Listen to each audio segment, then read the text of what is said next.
আসসালামু আলাইকুম সম্মানিত দর্শক মণ্ডলী। অনেকটা নিঃশব্দে নীরবে অগোচরে অলক্ষ্যে একটি ঐতিহাসিক দিবস পার হয়ে গেল এই সবেমাত্র। আমি 7ই মার্চের কথা বলছি। এই দিবসটির ঐতিহাসিকতা নিয়ে কেউ কখনো সেই অর্থে প্রশ্ন তোলেনি। কেউ এই দিবসটি অতিরঞ্জিতভাবে পালন করেছেন, কেউ পালন করেননি। কিন্তু যাহারা পালন করেননি তারাও এই দিবসের ঐতিহাসিকতা কখনোই অস্বীকার করে নাই। কিন্তু এই দিবসটা যে ইতিহাসের পাতা থেকে প্রায় ধরতে গেলে নাই হয়ে গেল, এই নাই হয়ে গেলোর জন্য যারা দায়ী প্রকৃত অর্থে এখন তাহারাই নাই হইয়া গেল। আমি গত বছর এই দিবসটি এইভাবে অলক্ষ্যে অগোচরে চলে যাওয়ার প্রেক্ষাপটে আমার ফেসবুক আইডিতে একটি ছোট্ট লেখা লিখেছিলাম। আমি আজকের আলোচনার প্রয়োজনে সেই লেখাটি আপনাদের সামনে একটু পড়ে শোনাই। 7ই মার্চ মহাকালের মহাগহ্বরে হারিয়ে যেতে বসা এক ঐতিহাসিক দিবস। এমনই হয়, কেন হয়? নিশ্চয়ই দিনটির ঐতিহাসিকতা ছিল। অর্বাচীন ছাড়া কেহই এইটাকে আমল অযোগ্য মনে করিত না।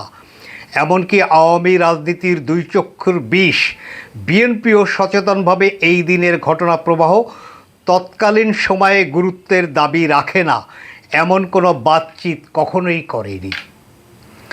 আজকের পরিবর্তিত প্রেক্ষাপটে সেই দিনটি সম্পর্কে বিপুল অধিকাংশ মানুষের মনোভাব এমন যে শব্দ দূষণের প্রবল যন্ত্রণা থেকে আপাতত বাঁচা গেল।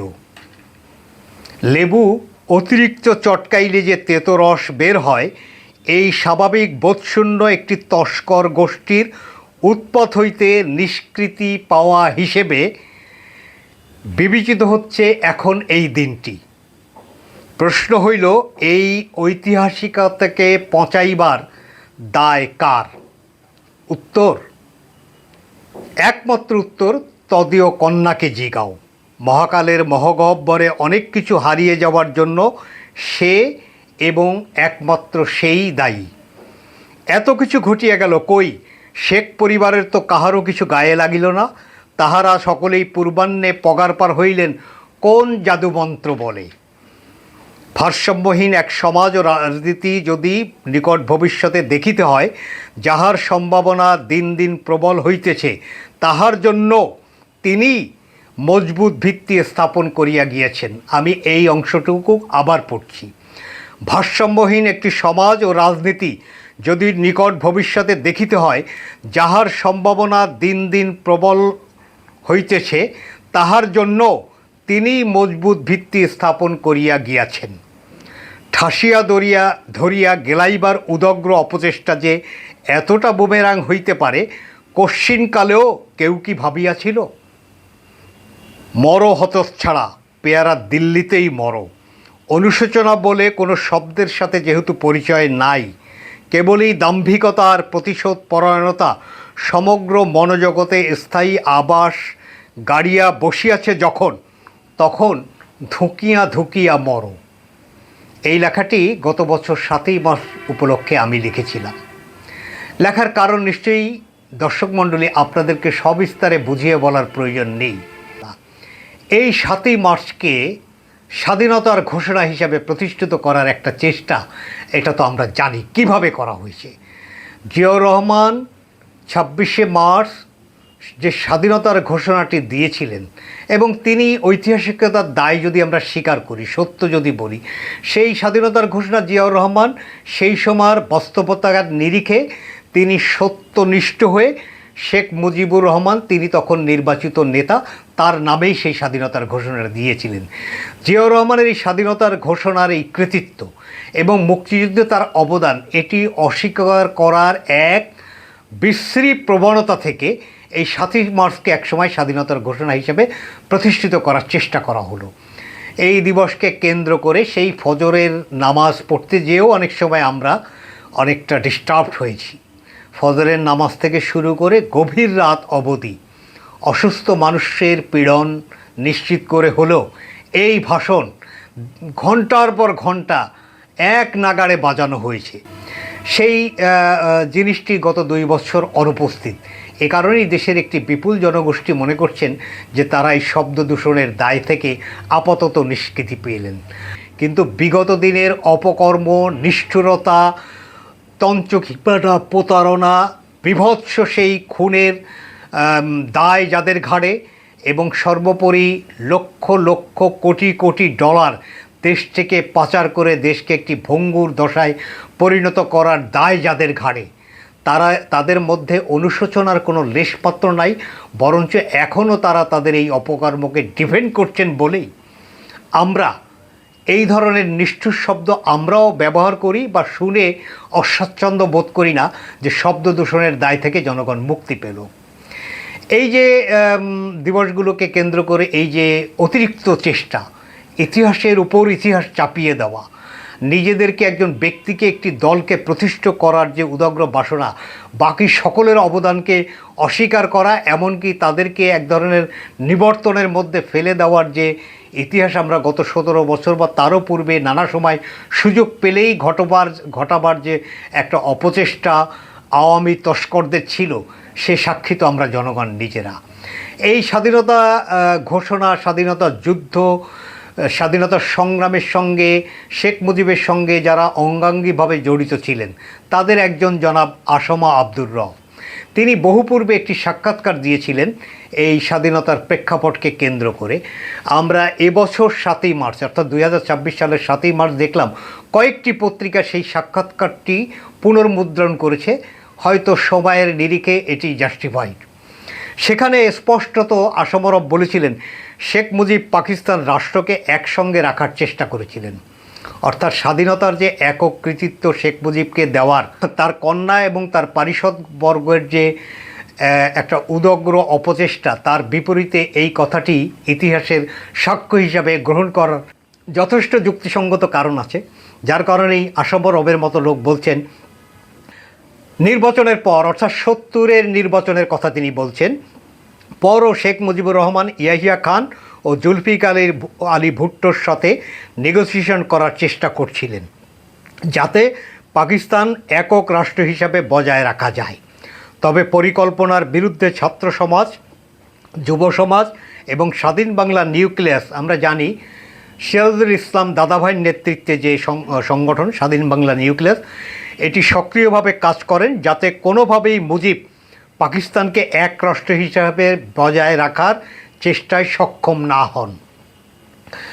আসমা রব আরও বলেন তিনি 7ই মার্চ স্বাধীন বাংলার পতাকা শেখ মুজিবুর রহমানকে পল্টন ময়দানে হস্তান্তর করেন।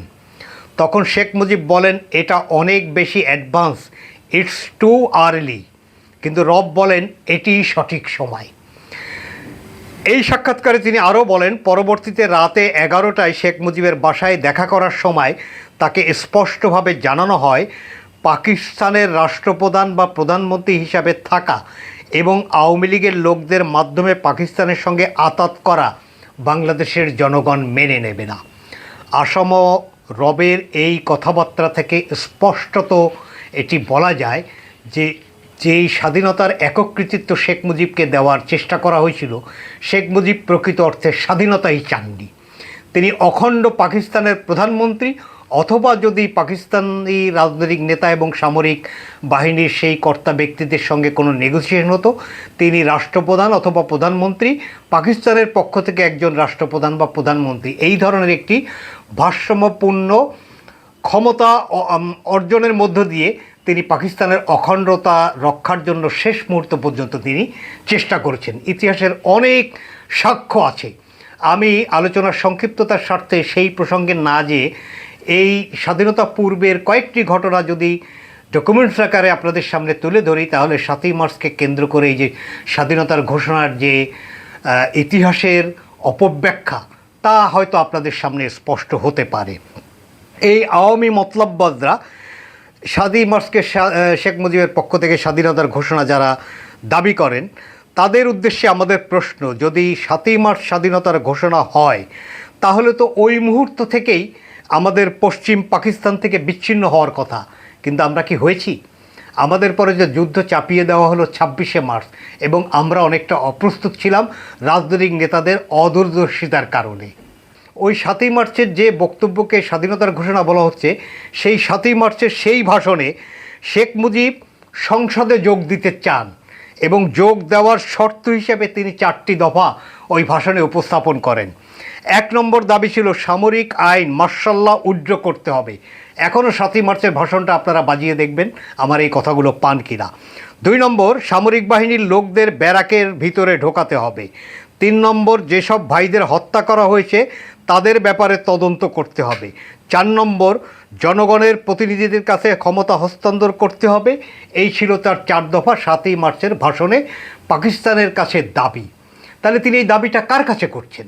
নিশ্চয়ই পাকিস্তান সরকারের কাছে করছেন। তাহলে পাকিস্তানের সরকার এবং পাকিস্তানের অস্তিত্ব মেনেই তো তিনি এই 4 দফা দাবি সেদিন উপস্থাপন করেছিলেন। তাহলে কোন যুক্তিতে এই আওয়ামী মূর্খরা 7ই মার্চের ভাষণকে স্বাধীনতার ঘোষণা বলেন, যেখানে পাকিস্তান সরকারের কাছে শেখ মুজিব সংসদে যোগ দেওয়ার শর্ত হিসাবে এই 4টি দফা উপস্থাপন করেছিলেন? আচ্ছা, 7ই মার্চ যদি স্বাধীনতার ঘোষণা হবে, তাহলে আমরা জানি 23শে মার্চ পর্যন্ত ইয়াহিয়ার সঙ্গে শেখ মুজিব লাগাতার দফায় দফায় বৈঠক করেছেন। সেই বৈঠক কিসের জন্য ছিল? 7ই মার্চ যদি স্বাধীনতার ঘোষণা হয়, তাহলে তো ইয়াহিয়া খানের সাথে আর কোনো বৈঠকের আবশ্যকতা থাকে না। তখন তো আমাদের মাঠে নেমে যুদ্ধ করার কথা। ইয়াহিয়ার সঙ্গে এই যে ম্যারাথন আলোচনা, এর একটা পর্যায়ে 22শে মার্চ দেশের ভবিষ্যৎ নিয়ে উদ্বিগ্ন সাংবাদিকরা শেখ মুজিবকে প্রশ্ন করলেন যে আলোচনায় কোনো অগ্রগতি আছে কি না। মহাবিরক্ত হয়ে শেখ মুজিব কিছুটা রাগত স্বরে বলেছিলেন, যদি অগ্রগতি না হতো তাহলে আমি কোন আলাপ আলোচনা চালিয়ে যাচ্ছি। এটি দৈনিক পূর্বদেশ, 23 মার্চ 1971। প্রয়োজনে লাইব্রেরিতে ঢুকে এই পত্রিকা দেখে নেবেন। এটি শেখ মুজিবের সেই সময়ের ভাষ্য। প্রসঙ্গত উল্লেখ্য যে আলোচনা ব্যর্থ হওয়ার পর শেখ মুজিবের সর্বশেষ রাজনৈতিক কর্মসূচি ছিল 27শে মার্চ দেশব্যাপী হরতাল, স্বাধীনতার ঘোষণা নয়। 27শে মার্চ যদি শেখ মুজিবের সর্বশেষ কর্মসূচি থাকে হরতালের ঘোষণা, তাহলে তিনি 7ই মার্চ কিংবা পরবর্তী যে দাবি 26শে মার্চ তিনি কিভাবে স্বাধীনতার ঘোষণা দেন? বিশ্ববরেণ্য সাংবাদিক ডেভিড ফ্রস্টের কাছে তিনি স্পষ্ট ভাষায় স্বীকার করেছিলেন যে মুক্তিযুদ্ধের জন্য তার কোনো প্রস্তুতি ছিল না। সূত্র বাংলাদেশ ডকুমেন্টস, ভলিউম 2, পৃষ্ঠা 615, দেখে নেবেন যারা এই সমস্ত বিষয়ে ফালতু কথাবার্তা বলে জনগণকে বিভ্রান্ত করার দীর্ঘদিন চেষ্টা করেছেন। ডেভিড ফ্রস্ট আর হেলাফেলা কেউ না। এছাড়া এই যে অপরিপক্ক মস্তিষ্কওয়ালা আওয়ামী লীগ, এদের কেউ কেউ শেখ মুজিব প্রদত্ত 6 দফাকে স্বাধীনতার সনদ হিসাবে অভিহিত করেন। অথচ শেখ ফজলুল হক মনি, শেখ মুজিবের ভাগনা, তার সম্পাদিত 6 দফা একটি পুস্তিকা ছিল, যেই পুস্তিকায় শেখ মুজিব নিজে 6 দফা সম্পর্কে বলেছেন, যদি 6 দফা পড়ে দেখেন তবে দেখিতে পাইবেন আমার এই 6 দফা শুধু পূর্ব পাকিস্তানের দাবি নয়, গোটা পশ্চিম পাকিস্তানেরই বাঁচার দাবি। আপনারা দেখেছেন যে আমার 6 দফা দাবিতে একটিও অসঙ্গত পশ্চিম পাকিস্তান বিরোধী বা পাকিস্তান ধ্বংসকারী প্রস্তাব করি নাই, বরঞ্চ আমি যুক্তিতর্ক সহকারে দেখাইলাম আমার সুপারিশ গ্রহণ করিলে পাকিস্তান আরও শক্তিশালী হইবে। এগুলো তো ইতিহাস, ডকুমেন্টস। এরপরে আসুন 28 ফেব্রুয়ারি 1971 গভর্নর হাউজে আলোচনা শেষে শেখ মুজিব গভর্নরের সামরিক উপদেষ্টা মেজর জেনারেল রাওফরমান আলীকে বলেছিলেন, আমার অবস্থা হলো দুপাশে আগুন, মাঝখানে আমি দাঁড়িয়ে, হয় সেনাবাহিনী আমাকে মেরে ফেলবে, নয় আমার দলের চরমপন্থীরা আমাকে হত্যা করবে। কেন আপনারা আমাকে গ্রেপ্তার করছেন না? টেলিফোন করলেই আমি চলে আসব। সূত্র নিয়াজির আত্মসমর্পণের দলিল, মেজর সিদ্দিক মালিক, ঢাকা। এই ক্ষেত্রে তিনি তার ছাত্র সংগঠন বা ওই যে নিউক্লিয়াসের কথা বললাম, সিরাজুল ইসলাম দাদাভাই নেতৃত্বাধীন, এদেরকে তিনি চরমপন্থী হিসাবে অভিহিত করেছেন এবং রাও ফরমান আলীকে তিনি বলেছেন আমাকে গ্রেপ্তার করলে এই সংকট থেকে আমি অন্তত পরিত্রাণ পাই। সেটি তো আপনারা শুনলেন। এবার আসুন, এই যে অসহযোগ আন্দোলন যে সময় চলছিল, 7ই মার্চের বক্তৃতার ঠিক একদিন পূর্বে 6ই মার্চ 1971 সাল আওয়ামী লীগের হাইকমান্ডের একটি বৈঠক হয়। সেই বৈঠকে শেখ মুজিব, মানে 7ই মার্চের ভাষণ, এই জনসভাকে কেন্দ্র করে একটা প্রস্তুতিমূলক বৈঠক, সেখানে শেখ মুজিব দ্ব্যর্থহীন ভাষায় বলেছিলেন, বিচ্ছিন্নতা থেকে পূর্ব পাকিস্তান কিছুই পাবে না, রক্তপাত ও উৎপীড়ন ছাড়া।